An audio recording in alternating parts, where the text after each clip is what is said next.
A young maid said something that should never have been heard.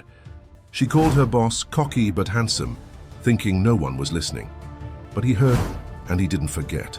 If you like love and romance stories, watch until the end, subscribe to this channel, and leave your comment saying where you listen from.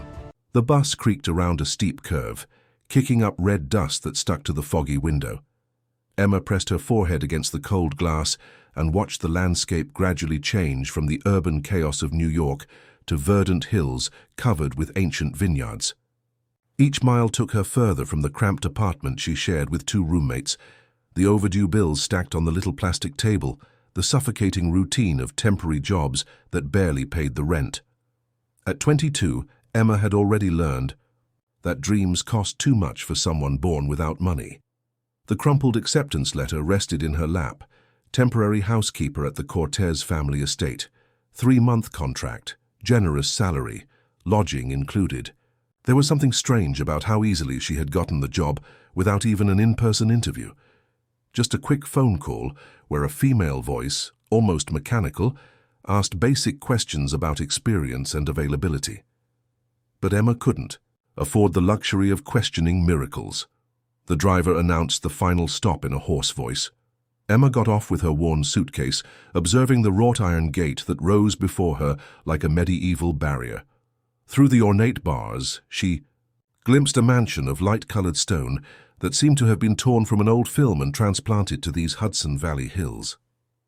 Vineyards stretched in perfectly aligned rows as far as the eye could see, and the silence was so dense that she could hear her own heart beating. A middle-aged woman with grey hair pulled back in a severe bun opened the gate. Her small, dark eyes examined Emma from head to toe with the precision of a scanner. "You must be Emma Taylor," she said without smiling. "I'm Mrs. Martha, the housekeeper. The master is traveling, so today I'll show you the house and explain your duties." Emma followed the woman along the cobblestone path that led to the main entrance. Up close, the mansion was even more imposing. 3 floors of colonial architecture, with tall windows protected by intricate iron lattice, and a veranda that encircled the entire second floor. Ancient ivy climbed the side walls, giving the place an air of melancholic beauty that made Emma feel as if she were entering a story that had been told for a very long time. The interior left her breathless. Soaring ceilings, crystal chandeliers that reflected the golden afternoon light, antique furniture that seemed to have traversed centuries. Each room that Mrs. Martha showed revealed a new level of luxury that Emma had never imagined existing, in real life. The library with shelves that went from floor to ceiling, filled with books in various languages, the dining room with a mahogany table for 20 people, the music room with a Steinway grand piano that shone like a black mirror. "Don't enter here," Mrs. Martha said dryly, as they passed a double door of dark wood at the end of the second-floor corridor. "These are the master's private quarters. We also don't touch things in the library without authorization. And that room there," she pointed to another door, this one with an antique key in the lock, "remains locked." Emma nodded, absorbing each rule, each limit, each invisible boundary that marked her place in this world. It was a strange lesson in social geography to learn where she could and could not step. Her room was on the 3rd floor in a wing designated for employees. Small but comfortable, with a window that gave a view of the vineyards and the mountains in the background. Emma unpacked her few clothes and sat on the narrow bed, trying to process the radical change in her life. 3 months there seemed like an eternity and the blink of an eye at the same time. During dinner in the kitchen, Mrs. Martha was economical with words. Master Matthew Cortez would return from his trip in a few days. He was a reserved man who valued silence and discretion. He didn't like noise, unnecessary conversations, or excessive curiosity about his private life. There were other employees who came during the day to tend the garden and the wine cellar, but Emma would be the only one residing on the property, along with Mrs. Martha. "A question," Emma said hesitantly, playing with her fork. "Why does the master need a temporary housekeeper? Wouldn't it be more practical to hire someone permanent?" Mrs. Martha stopped eating and stared at her with an indefinable expression. "The master has his reasons, and we don't question the master's reasons." The response came loaded with a tone that discouraged any additional curiosity. Emma finished the meal in silence, but the seed of intrigue had already been planted. That first night, Emma had difficulty sleeping. The house emitted strange sounds as it cooled, a symphony of old wood settling, winds passing through invisible cracks, distant echoes that could be footsteps or simply her imagination. She got up to drink water and, passing the hallway window, noticed there were lights on the first floor. Mrs. Martha had said the master wasn't home, so who? She returned to her room with the unsettling feeling that the house held secrets that went far beyond rules of domestic etiquette. The next morning, she woke with the sun filtering through the light curtains. The routine promised by Mrs. Martha was meticulous, cleaning the permitted rooms, caring for the silver and crystal pieces, maintaining the bedding in the guest rooms. Honest and well-paid work, but there was something in the way the housekeeper observed her, as if she were evaluating not just her competence, but something much deeper. It was mid-afternoon when Emma heard the sound of tires on the cobblestone path.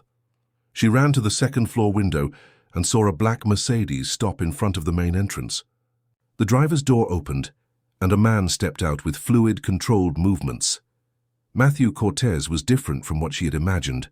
She had expected someone older, perhaps with a severe and conservative appearance. The man walking toward the house was about 35, with dark, slightly wavy hair, broad shoulders, under an impeccably tailored grey blazer.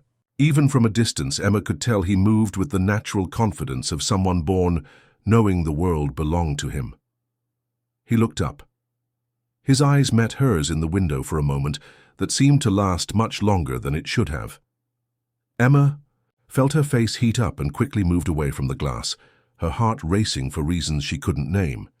There was something in his look, something intense, penetrating, as if he could read thoughts across the distance.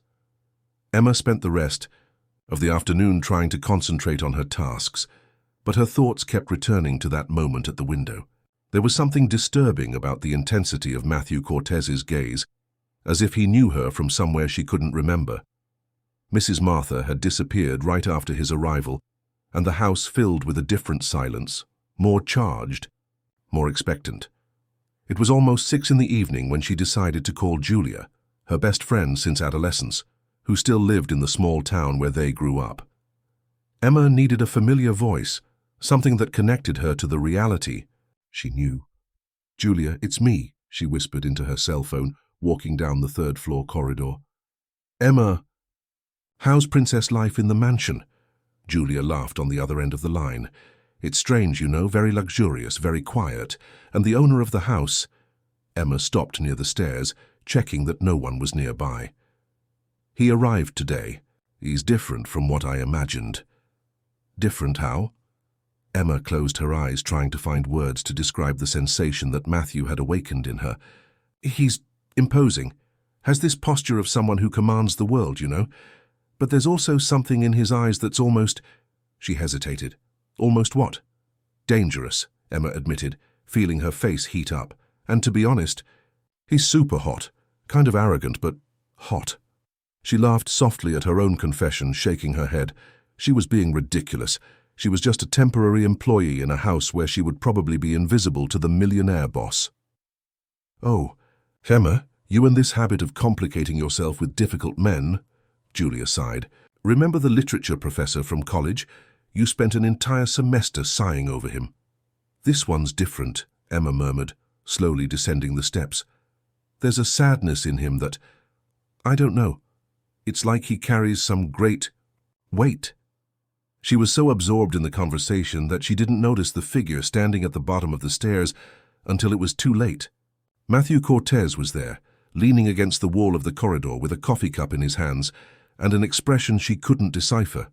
Her dark eyes met his, and Emma felt the world stop for a second. He had heard. "Julia, I need to—" "Hang up," she stammered, quickly ending the call. The silence that followed was almost physical. Matthew observed her with an intensity that made Emma feel completely exposed, as if he could see through all her defenses. He was without the blazer now, just a white linen shirt that accentuated his tanned skin and defined shoulders. His hair was slightly disheveled, as if he had run his hands through it. "Sorry," she said, her voice coming out more husky than intended. I didn't know you were... Emma. The way he pronounced her name was like an electric shock. His voice was deep, controlled, but there was something underneath that she couldn't identify. It's Emma, right? She nodded, unable to speak. Mrs. Martha told me about you, said you're efficient. He took a sip of coffee without taking his eyes off her. I hope you feel comfortable here. Yes, sir. Thank you very much for the opportunity. An almost imperceptible smile touched his lips. Sir makes me feel old. Matthew is... Fine. Emma didn't know what to answer. There were protocols for this type of situation, hierarchies she should respect, but the way he looked at her made all social rules seem irrelevant. May I ask where you're from? He said, approaching a sié. Few steps. From upstate, small town near Westchester. Do you know it? Something changed in his expression. It was subtle, almost imperceptible, but Emma noticed the way Matthew's eyes narrowed slightly, as if she had said something significant. I know the region, he replied after a pause. Your family still lives there? Just my mother. She's a seamstress. Emma didn't know why she was offering personal information, but there was something in his presence that made her want to speak. And you, Matthew, have you always lived here? Always. The answer came dry, definitive. This house has belonged to my family for generations. He finished the coffee and placed the cup on a side table, his movements fluid and controlled. Emma watched each gesture, hypnotized by his natural elegance. Emma, he said again, and this time her name sounded different in his mouth, more intimate. I hope you stay as long as you need here. This house can be too lonely sometimes. Before she could respond, he moved away, walking down the corridor with silent steps. Emma stood there, her heart beating as if she had run a marathon, trying to process what had just happened. In the following days, the routine was established, but with a crucial difference. Matthew was present.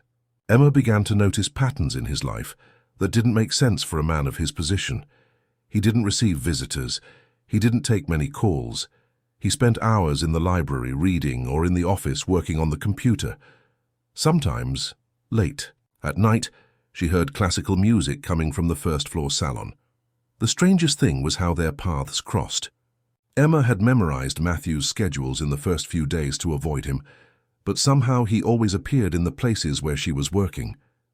If she was cleaning the dining room, he appeared to fetch a document. If she was organizing the library, he decided to look for a specific book. If she was tending to the flowers on the veranda, he came out to have coffee there. They spoke little, just polite greetings and casual comments about the work or the weather. But Emma felt the tension growing between them with each encounter. The way he watched her when he thought she wasn't looking, the way she became clumsy in his presence, dropping things or stumbling over furniture she knew perfectly well. One afternoon, while dusting the books in the library, Emma found something that made her stop, a volume of poetry by Walt Whitman open to a specific page. Several verses were underlined in blue ink. The smallest sprout shows there is really no death, and if ever there was, it led forward life, and does not wait at the end to arrest it. In the margin, there was a handwritten note. Some obstacles cannot be removed, only accepted. Emma quickly closed the book, feeling as if she had violated something intimate, but when she went to put it back on the shelf, she noticed that a fine leather bookmark had fallen to the floor. Engraved on the leather, a delicate initial, E. Her heart raced. Was it a coincidence?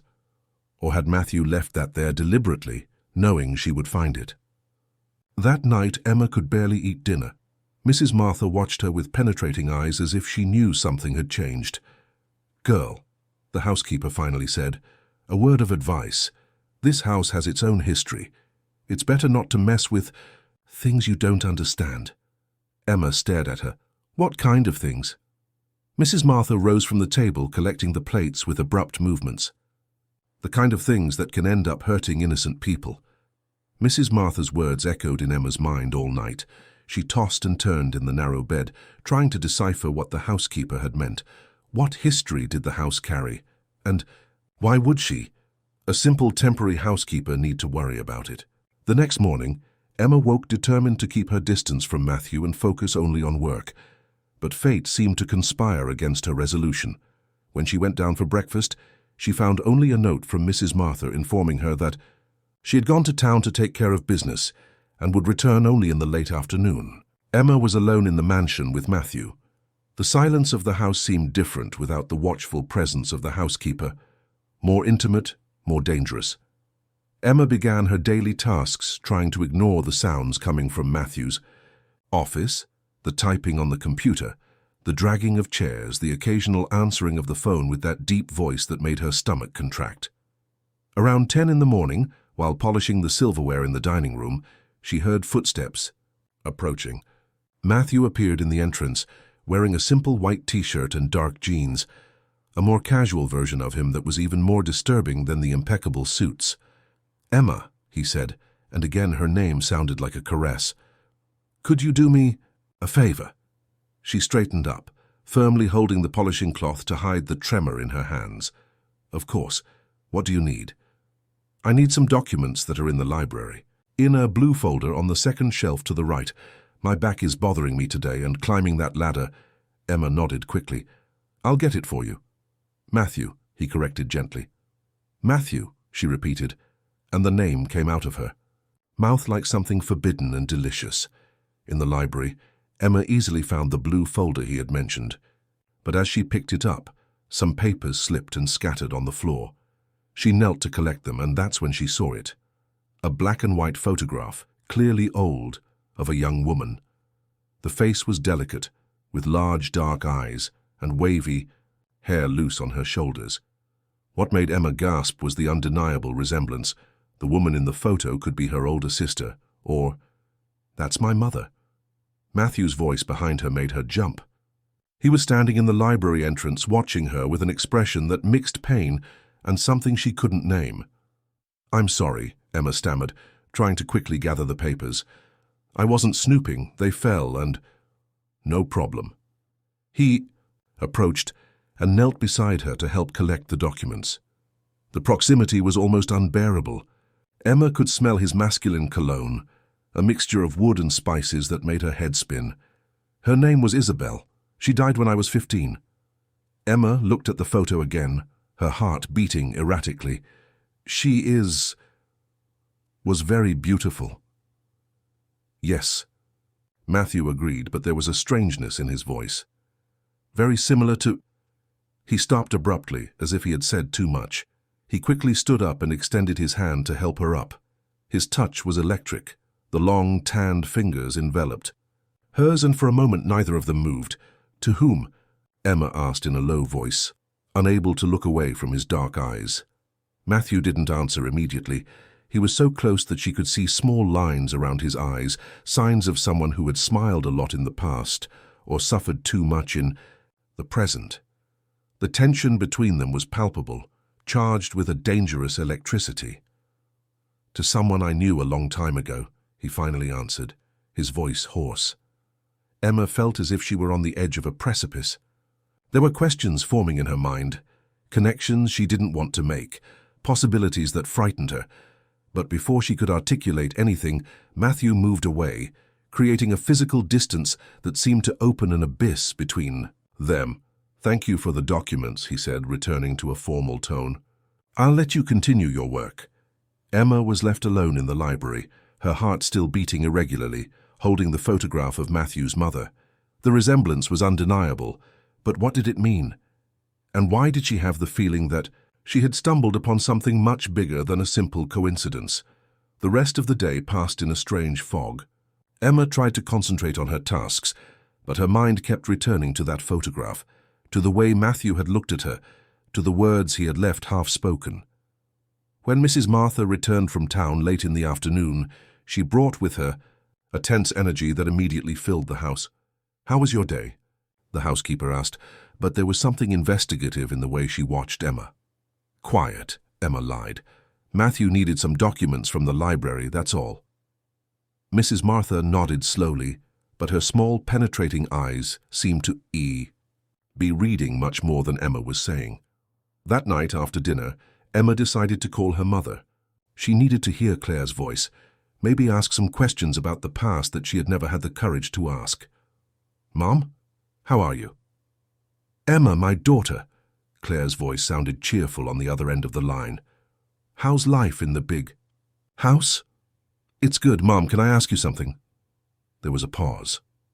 "Of course, honey. Have you ever been to New York? Or did you ever know anyone from a rich family here?"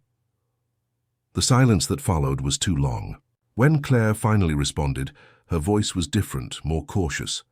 "Why do you ask that?" "It's just that something strange happened today. My boss has a photo of his mother, and she looks a lot like me, or rather, I look a lot like her." Another silence. Emma could hear her mother's heavy breathing on the other end of the line. "Mom, are you there?" "Emma," Claire finally said, her voice trembling. "What's your boss's name?" "Matthew Cortez." "Why?" What happened next was something Emma would never forget. She heard the sound of the phone falling, followed by a muffled groan that could have been a sob or a cry of pain. When Claire returned to the line, she was crying. "Mum, what happened? Are you okay?" "Emma, listen carefully to what I'm going to tell you," Claire whispered through tears. "You need to get out of there, now, this very night." "But why? What?" "I can't explain over the phone, but please trust me. Leave there and come home immediately." The call was cut off, leaving Emma with the cell phone in her hand and 1,000 questions hammering in her head. What did her mother know about Matthew Cortez that had left her so desperate? And why had the simple mention of his name provoked such an extreme reaction?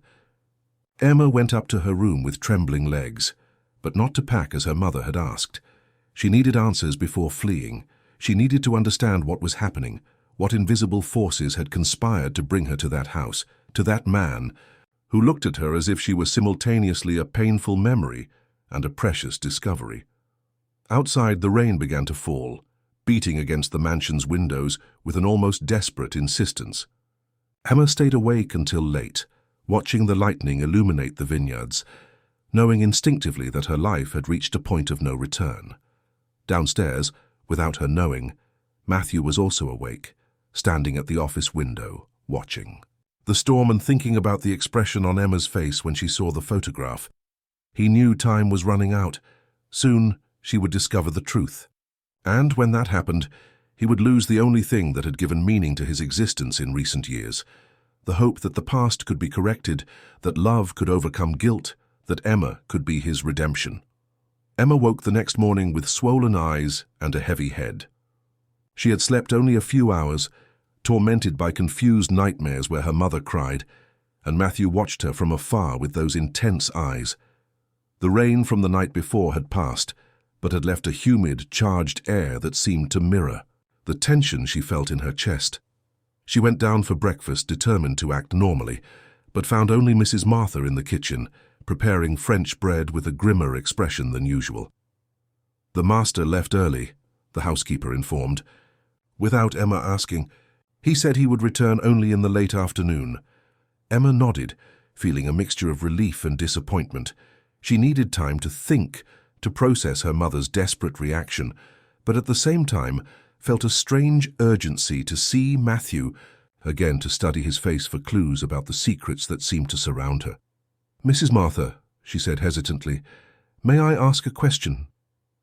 The older woman looked at her with caution. "Depends on the question." "How long have you worked here?" 15 years, since—" Mrs. Martha stopped abruptly, as if she had been about to reveal something important. "Since when?" "Since things changed in this house." The answer was deliberately vague. "Why do you want to know?" Emma took a deep breath, deciding to risk it. "Yesterday I found a photograph in the library of Matthew's mother. She looked a lot like me." Mrs. Martha's expression closed completely. "It's not wise to mess with things from the past, girl. But I wasn't messing. The papers fell and—" "Emma!" The housekeeper's voice was loaded with a tone of warning that made Emma immediately fall silent. "This house has already seen too much suffering. Don't be one more person who contributes to it." Before Emma could respond, Mrs. Martha left the kitchen with firm steps, leaving her alone with more questions than answers. The feeling that everyone knew something she didn't know was becoming unbearable. With Matthew gone, and Mrs. Martha busy with errands in town, Emma decided to explore the house more systematically.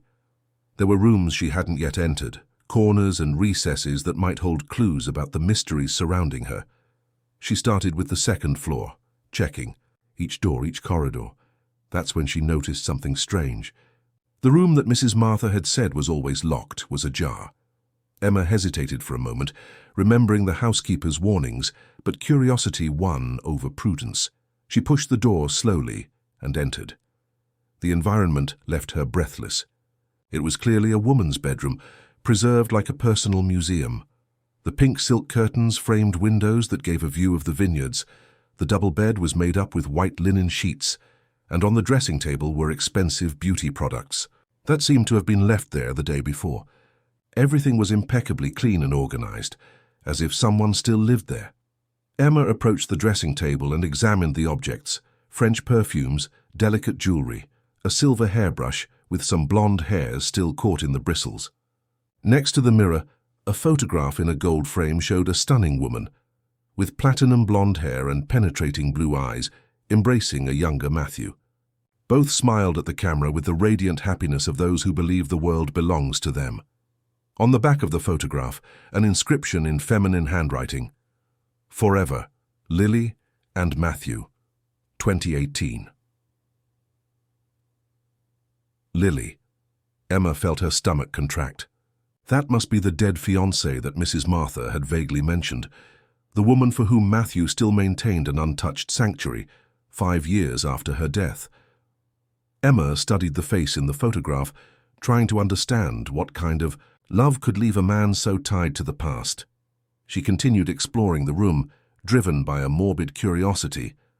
In the drawer of the bedside table, she found a diary bound in red leather. Her hands trembled as she opened it. The pages were filled with the same elegant handwriting as the photograph, but the content was disturbing. March 15th, 2019. Matthew. Is different since he returned from the business trip. Distant, worried. When I ask what happened, he changes the subject. There's something he's not telling me. April 2019, I found letters in his office. From a woman. Old letters from years ago. The sender's name is Claire Taylor. Who is this woman? Why has Matthew kept these letters all these years? Emma felt the world spin around her. Claire. Taylor. Her mother. The pieces of the puzzle began to fit together in a terrifying way. May 20th, 2019, I hired a private investigator to find out who Claire Taylor is. What I discovered shocked me. She had a daughter in 1998, a daughter who never registered the father on the birth certificate. The girl's name is Emma, and the dates coincide perfectly with the period when Matthew was upstate years ago. Emma's hands trembled so much that she almost dropped the diary. She continued reading with her heart racing. May 25th, 2019. I confronted Matthew about Claire and about the daughter. He didn't deny it. He said it was a mistake from the past, that it meant nothing, but I saw the truth in his eyes. He still has feelings for her. And worse, he has a daughter he's never met. May 30th, 2019. I can't accept this. I can't marry a man who has a secret family. I need to do something. I need to find this Claire and her daughter. I need to end this once and for all. The last entries in the diary were more erratic, written in a nervous handwriting that demonstrated Lily's deteriorating emotional state. June 10th, 2019. I discovered where they live. I'll go there tomorrow. I'll confront this Claire and make it clear that she needs to disappear from Matthew's life forever. He's my fiancé, my future, my life. I won't allow the past to destroy our future. June 11th, 2019. The trip was a failure. Claire refused to receive me, but I saw her daughter from a distance, Emma. She is too much like Matthew's mother, too much like me too in a strange way, as if she were a younger version of both of us. June 15th, 2019. Matthew cancelled. The wedding. He said he needs time to resolve issues from the past. I know he'll go after her. I know he'll go after Claire and the daughter. I can't let that happen. The last entry was dated the day of Lily's death. June 20th, 2019. If I can't have Matthew, no one can. Especially not a country seamstress and her bastard daughter. I'll make them pay for destroying my life. I'll make him pay too. Emma closed the diary with her hands violently trembling. The puzzle was almost complete, and the image that emerged was terrifying. Her mother had had an affair with Matthew years ago. She was his daughter. Lily had discovered the truth and threatened her family, and on the day of her death, she was planning some kind of revenge. But there was still one question that tormented her. Did Matthew know she was his daughter when he hired her? And if he knew, what were his true intentions in bringing her to that house? The sound of a car on the path made her jump. Quickly, she put the diary back in the drawer and left the room, closing the door behind her. Her heart was beating like a drum as she ran to her own room, trying to process the devastating revelations. Matthew had returned earlier, and Emma had no idea how she was going to look at him, knowing what she knew. How she was going to be in the same room as the man who was, at the same time, her biological father and the object of her most dangerous and forbidden attraction. The entire house seemed to pulse with secrets and lies, and Emma was at the center of it all, not knowing if she was a victim or a protagonist in the dark story that was unfolding around her. One thing she knew for certain: she could no longer pretend. Ignorance. It was time to confront Matthew and discover the truth, however painful it might be. Emma spent the rest of the afternoon locked in her room, unable to fully process what she had discovered. The revelations from Lily's diary spun in her mind. Like a destructive whirlwind, Matthew could be her father. The man for whom she felt a magnetic and forbidden attraction could be her own biological father. The cruel irony of the situation was almost unbearable. When the sun began to set, she finally gathered the courage to go downstairs. She needed answers, and the only person who could provide them was somewhere in that house. She found Matthew in his office, sitting behind a massive mahogany desk, leaning over some documents. The golden afternoon light came through the window and created a halo around his silhouette, making him seem almost ethereal. "Matthew," she said from the door, her voice coming out firmer than she expected. He looked up, and Emma saw something different in his eyes. A deep sadness, almost resignation, as if he knew this moment would inevitably arrive. "Emma, please come in." She approached slowly, each step seeming like a movement toward the precipice. "We need to talk." "I know." He leaned back in his chair, studying her face with an intensity that made her feel completely exposed. "You found out, didn't you?" The simple question confirmed all her fears. "You knew who I was when you hired me." It wasn't a question, it was an accusation, and they both knew it. Matthew was silent for a long moment, then stood up and walked to the window, his back to her. "Yes, I knew." "For how long?" "Years, since you were 16. Emma felt her legs weaken and leaned on the desk. "You watched me. You followed me." "Not in the way you're thinking." He turned to face her, his face marked by a deep anguish.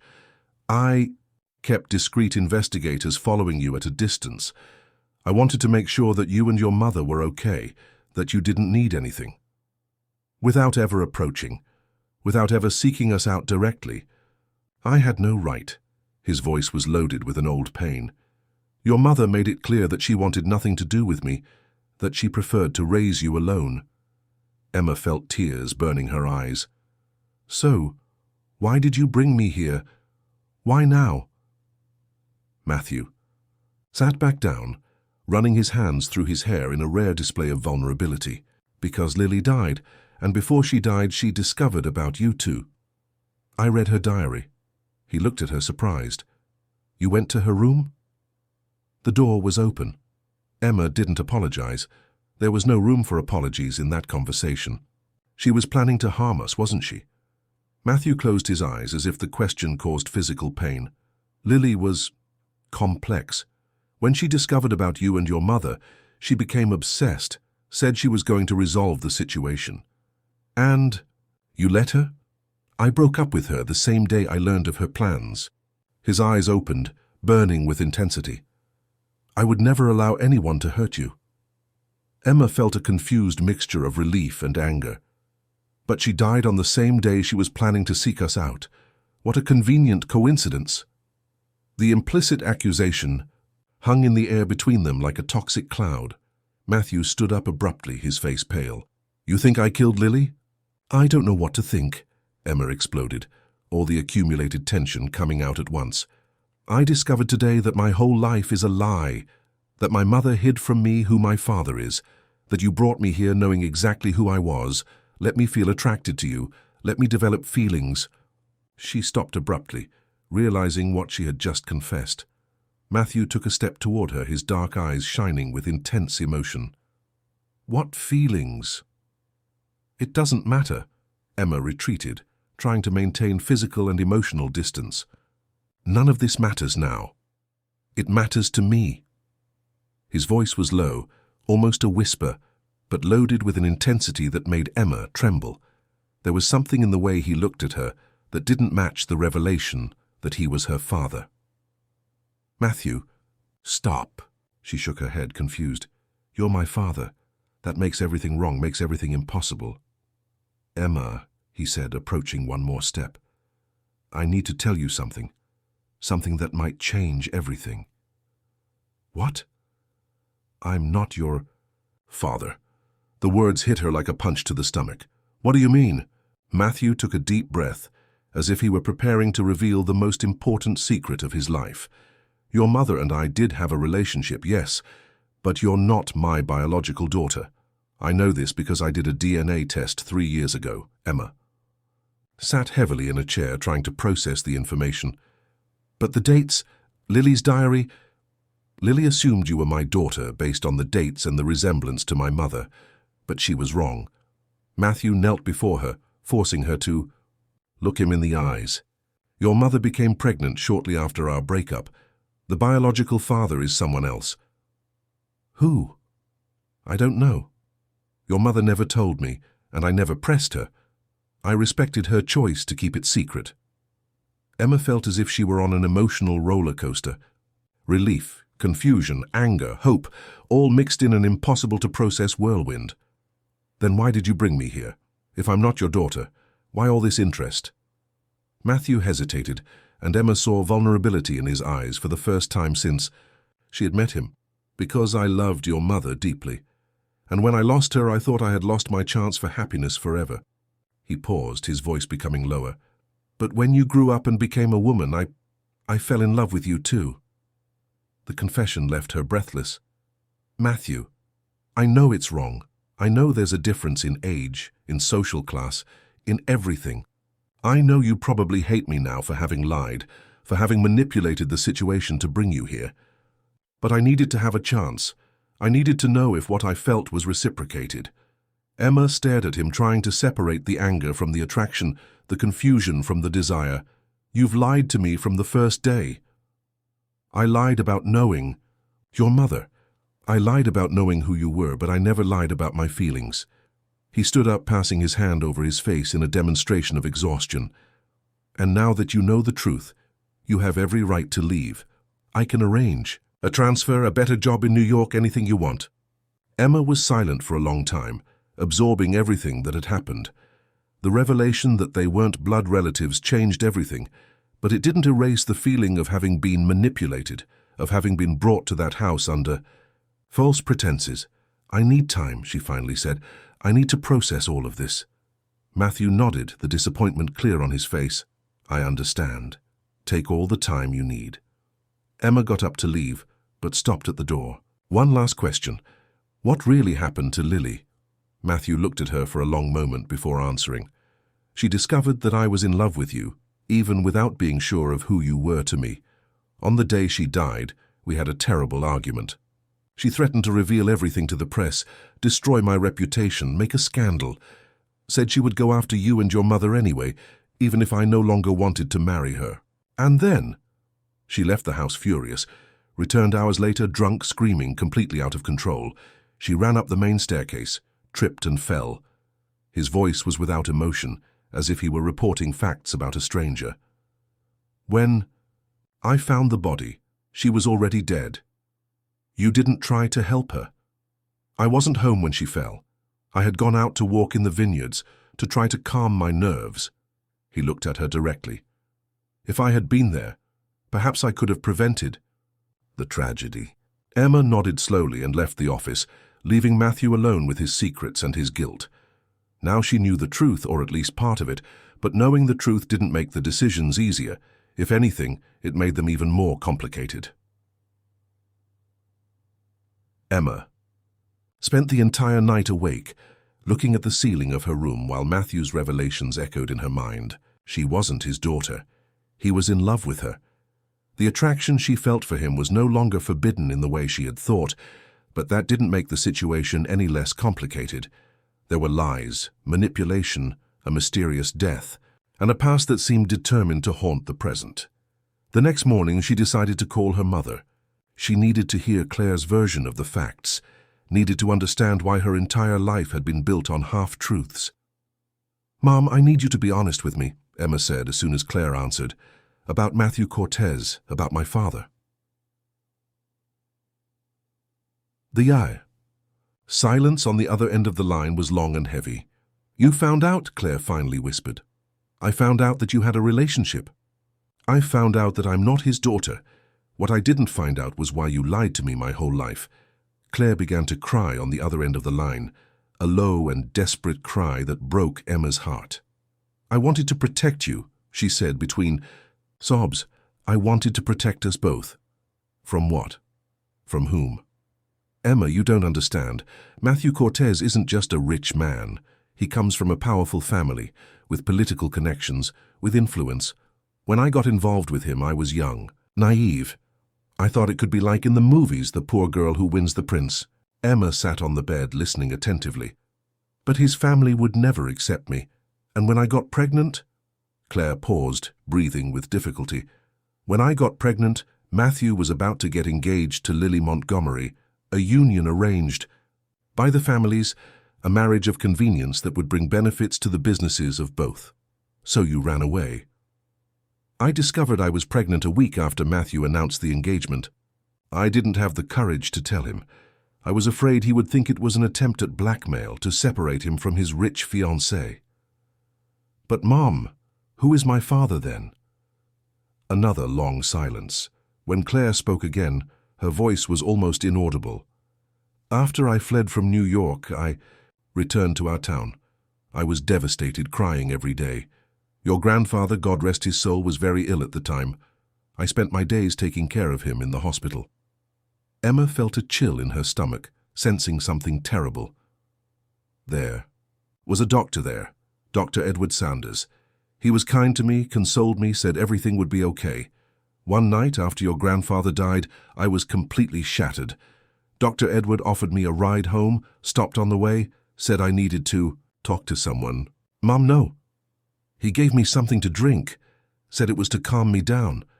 I don't remember everything that happened afterward, but Claire was sobbing uncontrollably now. When I woke up the next morning, I was in his house without clothes.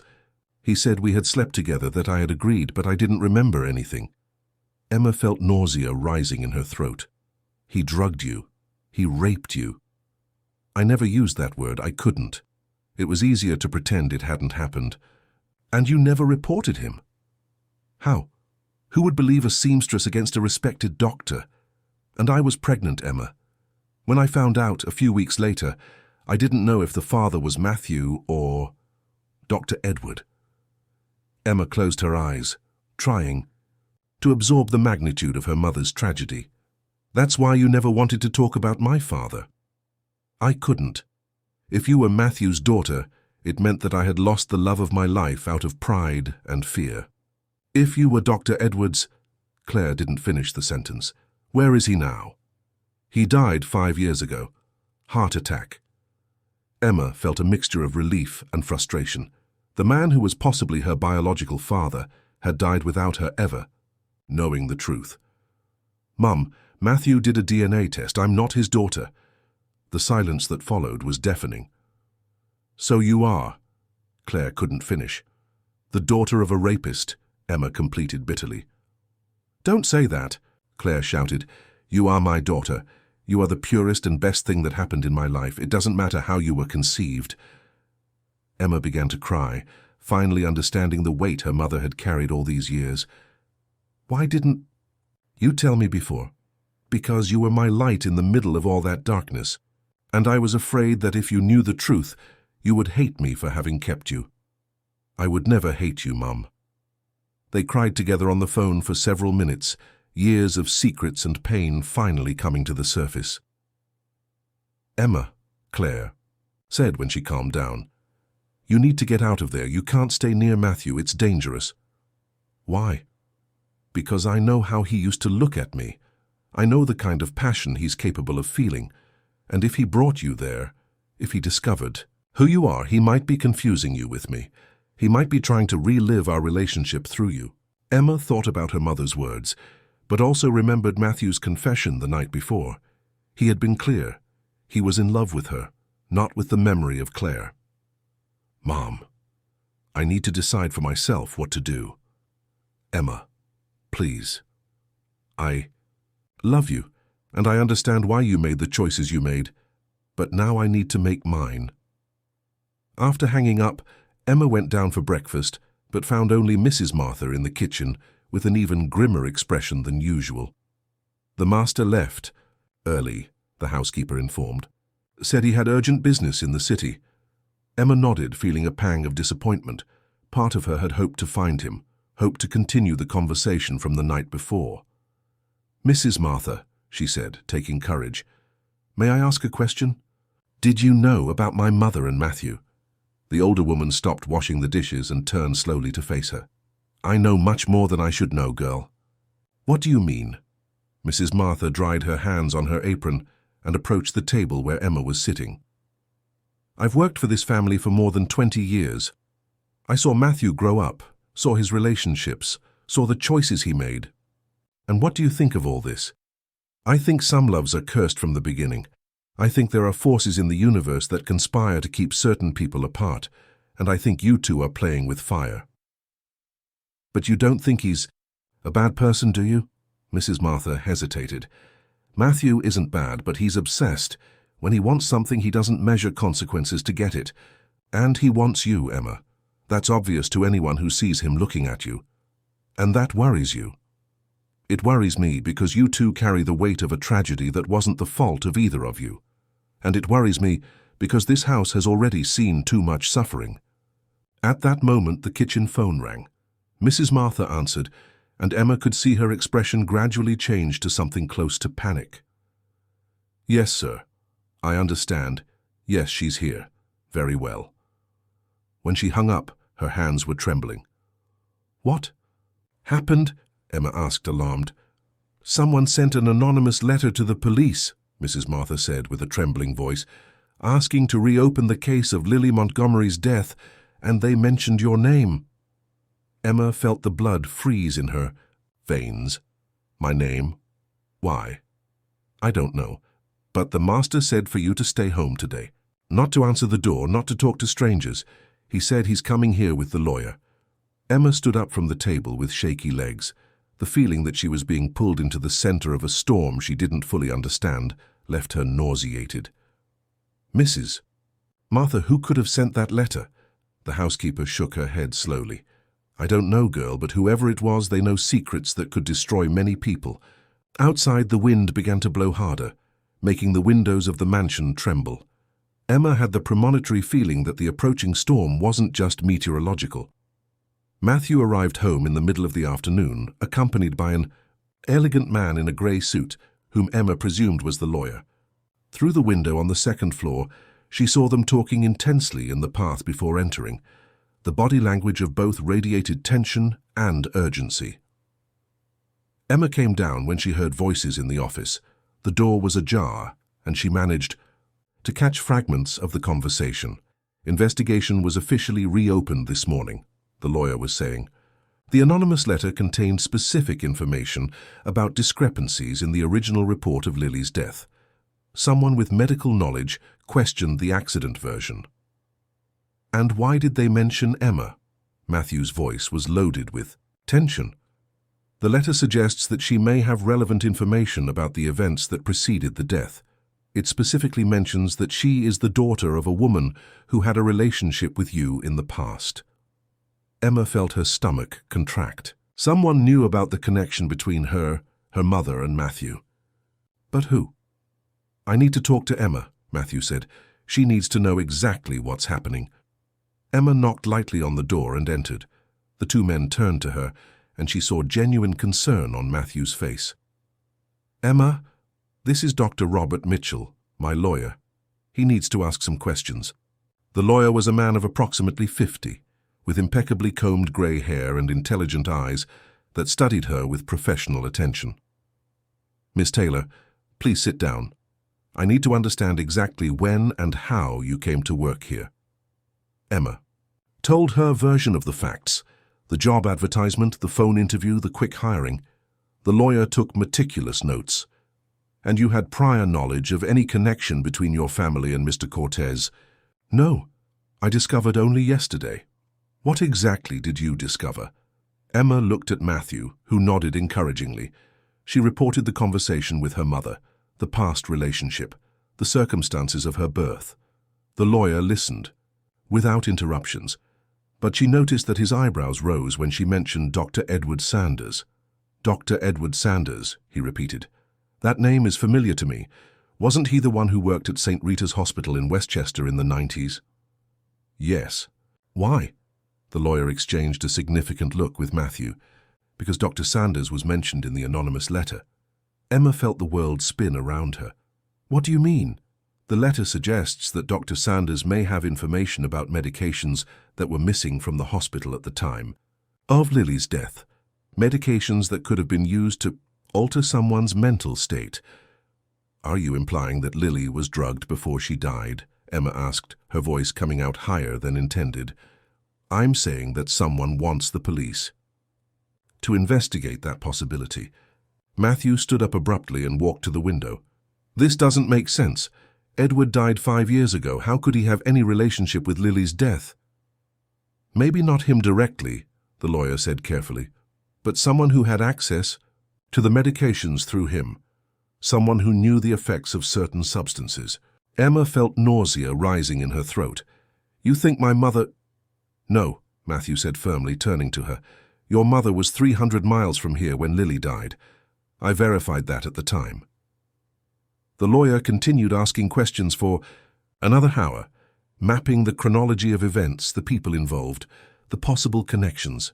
When he finally left, Emma and Matthew were alone in the office, the air heavy with unspoken implications. Matthew, Emma finally said, who do you think sent that letter? He ran his hands through his hair, a gesture she had learned to recognize as a sign of extreme stress. I don't know, but whoever it is, they know intimate details about our lives, about the past, about the connections between people. What if it's someone from Lily's family? Someone who never believed the accident? Version? Matthew stopped walking and stared at her. It's possible Lily had an older brother, Richard Montgomery. He always suspected there was more to the story than I was telling. Where is he now? In New York. He's a retired judge. Has connections in the police, political influence. Matthew's voice was somber. If he decided to reopen the case, he won't give up easily. That night, Emma could barely eat dinner. The feeling of being watched, investigated, judged by invisible forces left her with a knotted stomach. After dinner, she went up to her room earlier, but couldn't concentrate on anything. Around 10 at night, she heard footsteps in the corridor. A soft knock on the door made her jump. Emma? It's me. She opened the door and found Matthew standing there, still dressed in his day clothes, but with a vulnerable expression she had never seen before. I couldn't stop thinking about what happened today, he said, about how all of this must be affecting you. Come in, she said, moving away from the door. Matthew entered the small room, his presence immediately making the space more intimate and charged. Emma noticed how he seemed out of place there, his natural elegance contrasting with the simplicity of the environment. Emma, I want you to know that regardless of what happens with the investigation, you don't need to worry. I'll protect you. How can you be sure you can protect me from something we don't even know what it is? He approached, stopping a few inches from her. Emma could feel the heat emanating from his body, the masculine cologne that had become so familiar. "Because I won't let anything happen to you, not after having found you." The intensity in his voice made Emma tremble. "Matthew, we can't." "Why not?" "Because it's too complicated. Because there's a police investigation. Because you were my mother's." "Lover, because—" He raised his hand and gently touched her face, silencing her objections. The touch was electric, sending waves of heat throughout her body. "All of those are logical reasons," he said softly, "but nothing I feel for you is logical." Emma closed her eyes, fighting against the desire to lean into his touch. "What do you feel for me?" "Obsession," he confessed without hesitation. "Since the first day I saw you in town 2 years ago, when you were leaving college. I couldn't stop thinking about you since then." Emma opened her eyes, shocked. "You saw me 2 years ago?" "Several times, always from a distance. You didn't even know I existed." The revelation should have frightened her, but instead it awakened something primitive and dangerous in her chest. The idea that he had desired her for so long, had watched her, had brought her close to him, was disturbing and exciting at the same time. "This is madness," she whispered. "It is," he agreed, coming closer. "But it's the only true thing in my life." When he leaned in to kiss her, Emma didn't resist. His lips were warm and demanding, and the kiss carried years of repressed desire and obsession. Emma lost herself in the sensation, her hands moving instinctively to his chest, feeling the defined muscles under his shirt. When they finally separated, both were breathing heavily. "Emma," Matthew murmured against her lips. "I don't care about the investigation, about the past, about anything. I only care about you." She stared at him, seeing the raw truth in his eyes. There was danger there, obsession, perhaps even a hint of madness. But there was also genuine love, desire, and the promise of a passion that could completely consume her. "Matthew," she whispered, "if we stay together, there's no going back." "I don't want there to be." It was then that they heard the sound. Sirens approaching on the steep road that led to the mansion. The blue and red lights began to flash through the windows, projecting dancing shadows on the walls of the room. "The police," Emma whispered, sudden fear cutting through the passion. Matthew pulled her against his chest, protecting her with his body. "Stay here. Don't come down until I return." But Emma knew there was no place to hide from what was coming. The investigation had reached them, and their lives would never be the same. Emma stayed in the room as Matthew had asked, but couldn't resist the temptation to peek through the window. 3 police cars were parked in the path, their intermittent lights transforming the elegant facade of the mansion into something that seemed out of a police movie. Male voices echoed from downstairs, but she couldn't distinguish the words. 20 minutes passed like hours. Finally, she heard footsteps on the stairs and recognized Matthew's firm walk. When he opened the door to her room, his face was pale, but controlled. "They want you to go to the police station tomorrow to make a statement," he said without preamble. "About what exactly?" "About when you arrived here, about what you know of the relationship between your mother and me, about anything you might have heard or seen related to Lily's death." Emma sat on the bed, her legs suddenly weak. "Do they suspect you?" "They suspect everyone." Matthew approached and sat beside her. "The investigator responsible for the case is a detective named Carlson, meticulous man, known for not giving up until he finds answers." "And if I tell the truth? About not knowing anything when I arrived here?" "That's exactly what you should do. Tell the truth, all of it. Don't omit anything, don't try to protect me. The truth is our only defense now." Emma studied him. "You're telling me not to lie to protect you, but you lied to me from the first day." Matthew closed his eyes, the guilt evident in his features. "I know, and I hate myself for it, but now there's no more room for lies." "Matthew," she said softly, "I need to ask you something, and I need you to be completely honest." He looked at her. "Anything. Did you kill Lily?" The question hung in the air between them like a sharp blade. Matthew didn't answer immediately, and Emma felt her heart race with fear. "No," he finally said, his voice loaded with a deep sadness, "but I am responsible for her death." "What do you mean?" Matthew stood up and walked to the window, watching the police lights still flashing below. "On the day Lily died, we had the worst fight of our relationship. She had discovered about you, about my feelings for you, and was furious. She said terrible things, threatened to make a scandal, promised to destroy your life and your mother's." Emma felt a chill in her stomach. "And what did you do?" "I told her that if she touched you or Claire, I would end her." The words came out like a painful confession. "Not literally, but I said I would use all my influence to destroy her, socially, financially, in all possible ways. And she believed the threat. Lily knew me well. She knew I was capable of fulfilling what I promised." He turned to face her. "She left the house in a state of panic, driving dangerously, completely out of control. If I hadn't made those threats, if I had tried to calm her down, she would still be alive," Emma completed. "Exactly." Emma absorbed the information, trying to separate guilt from real responsibility. "Matthew, you didn't push her down the stairs." "No, but I created the circumstances that led to her death. And does anyone else know this? Did anyone hear this conversation?" Matthew hesitated. Mrs. Martha was in the house. She might have heard part of the discussion. Emma felt a twinge of suspicion. "Do you think it was Mrs. Martha who sent the anonymous letter?" "I don't know. She's always been loyal to the family, but—" He paused, thoughtful. "In recent years, since you arrived, she's been acting strangely. More vigilant, more protective." "Protective of whom?" "Of you." Before Emma could fully process this information, they heard footsteps in the corridor. A firm knock on the door made them jump. "Mr. Cortez?" came a male voice from the other side. "Detective Carlson, I need to speak with Miss Taylor." Emma. And Matthew exchanged tense looks. "Now?" Matthew asked loudly. "It's an informal conversation, but important." Matthew nodded to Emma, who stood up and opened the door. Detective Carlson was a man of approximately 40, with dark hair graying at the temples and penetrating eyes that seemed to see through people.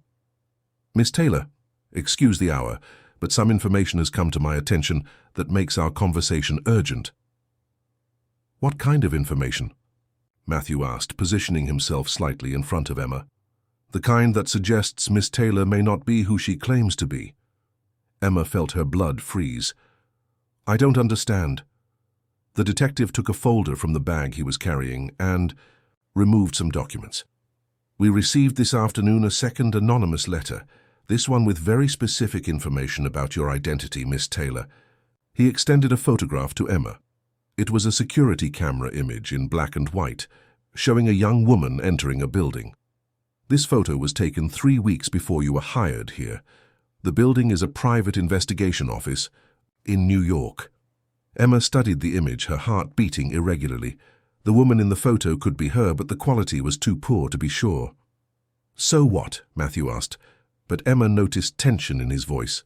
"So, according to our source, Miss Taylor sought out this investigator to obtain information about the Cortez family, specifically about the death of Lily Montgomery." "That's impossible," Emma said, finally finding her voice. "I've never been to that place in my life." The detective studied her carefully. "Are you sure, miss? Because the investigator in question has detailed records of a meeting with a young woman who identified herself as Emma Taylor." "Then someone used my name," Emma responded firmly. "Because I can prove where I was 3 weeks ago." "I'll be interested in seeing those proofs," the detective said. "But there's more." He removed another document from the folder. "The person who posed as you paid the investigator to discover details about Mr. Cortez's routine, about the house employees, about when would be the best time for someone to infiltrate here." Matthew stepped forward. "Detective, these are very serious accusations based on circumstantial evidence." "They are," the man agreed. "But when added to the fact that Miss Taylor got this job without an in-person interview, without proper reference verification, and that her arrival here coincided with the resurgence of interest in the Montgomery case—" He left the sentence, hanging. Emma felt as if the floor were opening beneath her feet. "You think I came here with the purpose of what? Of killing Matthew?" Or of finding evidence that incriminates him, the detective said calmly. Or of blackmailing him with information from the past. That's ridiculous, Matthew said, his voice loaded with anger. Emma had no knowledge whatsoever about our family connection when she arrived here. According to her, the detective observed, but the evidence suggests otherwise. Emma looked at Matthew, seeing doubt begin to form in his eyes, and felt her world crumble. After everything they had shared, all the painful truths they had revealed to each other, he could still doubt her. Detective Carlson, she said, raising her chin with determination she didn't know she possessed, I'll cooperate completely with your investigation, because when you discover the truth about who really sent those letters, about who is trying to incriminate me, you'll realize that I'm just a piece in a much bigger game. What kind of game? The detective asked. Emma looked directly at Matthew, her words directed as much to the man she loved as to the police officer investigating her. The kind of game where someone is willing to destroy innocent lives to hide their own crimes. The silence that followed was loaded with dangerous implications. Emma knew she had reached the point of no return. Now she wasn't just fighting for her relationship with Matthew, but for her own freedom. And worse still, she was beginning to suspect that someone very close to them had been orchestrating everything from the beginning. After Detective Carlson's departure, Emma and Matthew were left alone in the room, the air between them charged. With tension and unexpressed suspicions, Emma could see in his eyes the internal struggle between the love he felt for her and the doubts that the evidence had planted. "Do you believe him?" she asked directly. Matthew ran his hands over his face, suddenly looking years older. "I don't know what to believe anymore, Emma." The response was like a slap to her face. "So you think I came here to harm you? That everything we lived together was a lie?" "No," he said quickly, but the hesitation in his voice spoke louder than words. "But the evidence—" "What evidence?" "A blurry photo and the word of an investigator. Who could be being paid by anyone?" Emma felt anger and pain mixing in her chest. "Matthew, you know me. You know who I am." "I thought I did," he admitted, his voice loaded with sadness. "But I discovered that you didn't know who I was when you arrived here, and that proved to be a lie. I discovered about your mother's past, about your origins. How many other things don't I know about you?" Emma felt tears burning her eyes. "The only lie between us came from you, Matthew. I've always been honest about who I am, about where I come from." Before he could respond, they heard rapid footsteps in the corridor. Mrs. Martha appeared at the door without even knocking, her face pale with urgency. "So you need to come down now. There's someone at the door, says he's the brother of the late Miss Lily." Emma and Matthew exchanged tense looks. "Richard Montgomery," Matthew murmured. "I knew he would appear sooner or later." They went down together to the entrance hall, where a man of approximately 50 was waiting for them. Richard Montgomery was tall, elegant, with impeccably combed grey hair and cold blue eyes that immediately fixed on Emma with a disturbing intensity. "Matthew," he said, his voice controlled, but loaded with old animosity. "And this must be the famous Emma Taylor." The way he pronounced her name made Emma feel like a criminal already condemned. "Richard," Matthew responded coldly. "What do you want here?" "Justice," Richard answered simply. "Something my sister never had." He approached Emma, studying her face with scientific attention. "You are very similar to her, did you know? To Lily. Not physically, but there's something in the expression, in the way you carry yourself." "I don't see any resemblance," Matthew interrupted brusquely. Richard smiled, but it wasn't a friendly smile. "Of course you don't see it. You're too obsessed to see the truth." "What truth?" Emma asked, finally finding her voice. "The truth about who you really are, my dear." Richard removed a leather folder from the briefcase he was carrying. "You see, when my sister died, I knew something was wrong. Lily wasn't the type of person who trips and falls downstairs. She was athletic, coordinated, sober most of the time." "She was drunk the night she died," Matthew said. "Was she?" Richard questioned. "Or was there something else in her system? Something that left her disoriented, confused?" Emma felt a chill in her stomach. "What are you implying?" "I'm saying my sister was murdered, and I'm saying that you, my dear Emma, are intimately connected with that murder." "That's ridiculous," Matthew exploded. "Emma didn't even know." "Lilia, didn't she?" Richard opened the folder and removed a photograph. Then how do you explain this? The photograph showed two young women embracing, smiling at the camera. Emma immediately recognized one of them. It was her mother, Claire, about 25 years younger.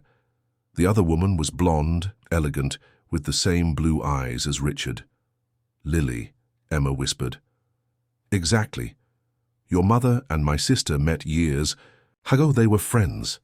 Emma looked at Matthew, seeing the shock in his eyes mirroring her own. How is this possible? She asked. Your mother never told you she knew Lily? Richard asked with false innocence. That they corresponded regularly? That Lily sought out your mother months before dying, desperate to understand what had happened between her and Matthew all those years ago? Emma felt as if she were on an emotional roller coaster. Each revelation left her more confused, more lost. You're lying, she said, but her voice came out without conviction. Richard removed another item from the folder, a stack of letters yellowed by time. Correspondence between your mother and Lily. The last letter is from May of last year. Lily was asking for details about you, Emma, about your life, your plans, your personality. Emma took the letters with trembling hands. Her mother's handwriting was unmistakable, as was Lily's, which she recognized from the diary. I don't understand, she murmured, leafing through the letters. Why did my mother never tell me? Perhaps, Richard said softly, because she knew you would do exactly what you did. Come here, get involved with Matthew, and put yourself in the perfect position to avenge Lily's death. Avenge? Emma looked at him as if he were crazy. I didn't even know Lily existed until a week ago. Or, Richard continued relentlessly, perhaps because she and Lily planned everything together. The sudden and convenient death of Lily, your mysterious arrival here, the calculated romance with Matthew. Stop, Matthew said, his voice dangerously low. You're suggesting that Emma conspired to kill your sister before even meeting her. That's insane. I'm suggesting that there are forces at play here that none of you fully understand, Richard A. responded. And I'm suggesting that Emma Taylor may not be the innocent victim she appears to be. Emma felt the world spinning around her. She looked at the letters in her hands, then at Matthew, then at Richard. All the secrets, all the lies, all the half-truths they had discovered seemed only the tip of a much larger and more dangerous iceberg. I need to talk to my mother, she finally said. I need answers. Excellent idea, Richard agreed. And when you talk to her, ask about the life insurance that Lily took out in favor of your family 6 months before dying. The final revelation was like a punch to the stomach. Emma looked at Matthew, seeing her own confusion and shock reflected in his eyes. What life insurance? Matthew asked. A $5 million insurance, Richard said with somber satisfaction, with your mother, Emma, as the beneficiary, paid religiously every month until today. Emma felt her legs fail and leaned against the wall. This can't be true. The documents are with the police now, Richard said, along with the letters, the photographs, and an audio recording that Lily made 3 days before dying, explaining her fears about what might happen to her. What recording? Matthew asked, his voice almost inaudible. A complete confession about the conspiracy she discovered, a conspiracy involving your mother, Emma, Dr. Edward Sanders, and a network of blackmail and murders that dates back more than 20 years. The silence that followed was deafening. Emma looked at Matthew and saw something she had never seen before in his eyes. Genuine fear. Not fear for himself, but fear of her, fear of what she might be capable of. Matthew, she whispered, you need to believe me, I don't know anything about this. But for the first time since they had met, he didn't respond immediately. And in that silence, Emma understood that she had lost not only her innocence in the eyes of the law, but also the trust of the man she loved. The trap that someone had carefully constructed around her was finally closing. And Emma began to realize that perhaps it was too late to find the truth, before that truth completely destroyed her. Emma spent the night awake, Richard Montgomery's revelations echoing in her mind like a deafening symphony of accusations. In the morning, she made the most difficult decision of her life, to confront her mother in person.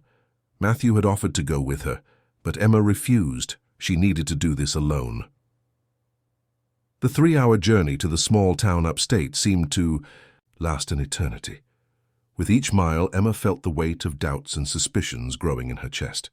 When she finally arrived at the simple house where she had grown up, she found Claire sitting on the porch, as if waiting for her. "Mom," Emma said, sitting beside her, "we need to talk about Lily Montgomery." Claire closed her eyes, and Emma saw tears beginning to stream down her cheeks. "I knew this day would come," she whispered. "So it's true, you knew her?" "Yes." The word came out like a painful confession. "I met Lily years after leaving New York. She sought me out when she discovered about you." Emma felt her stomach contract. "And you never told me." "How could I? How could I?" "Explain that the fiancé of the man I loved had become my friend." "Friend?" Emma studied her mother's face. "Or accomplice?" Claire looked at her with eyes full of pain. "Emma, you need to understand. When Lily first sought me out, I was angry with Matthew for never having tried to find us, never having taken an interest in you. Lily fed that anger, said he was a coward, that he deserved neither me nor you." "And the life insurance?" Claire sighed deeply. "It was her idea. She said that if anything happened to her, she wanted you to have financial security, that it was a way to compensate for everything Matthew never gave you. But why would she do that for a stranger?" "Because she wasn't bad, Emma. She was just disturbed, obsessed with the idea that Matthew loved her less than he had loved me, and when she discovered about his attraction to you—" Claire stopped, the words stuck in her throat. "How did she discover?" "Matthew wasn't discreet. Lily hired investigators who followed him, who recorded the times he appeared in the town where you studied. She had photographs of him watching you from a distance, of you leaving college, work." Emma felt a chill in her stomach. "So she knew he was stalking me." "She knew he was in love with you, and it destroyed her." "Mom, tell me the truth. Did Lily really die in an accident?" Claire was silent for a long moment. When she spoke, her voice was almost inaudible. "No." Emma's world crumbled again. "What do you mean?" "Lily called me the night she died. She was desperate, hysterical, said she had confronted Matthew about you, that he had confessed his feelings. She was planning to go to New York, find you, make a scandal." "And you stopped her?" "I tried to calm her down over the phone, but she hung up on me." Claire began to cry more intensely. "An hour later, she called me again. She was even more agitated. Said she had taken tranquilizers, that she couldn't think straight, that everything was spinning." Emma felt a chill in her stomach. "What kind of tranquilizers?" "I don't know. But she said one thing I never forgot. She said someone had come to visit her, someone she didn't expect to see." "Who?" "She didn't say. The call was cut off, and I never spoke to her again." Emma tried to process the information.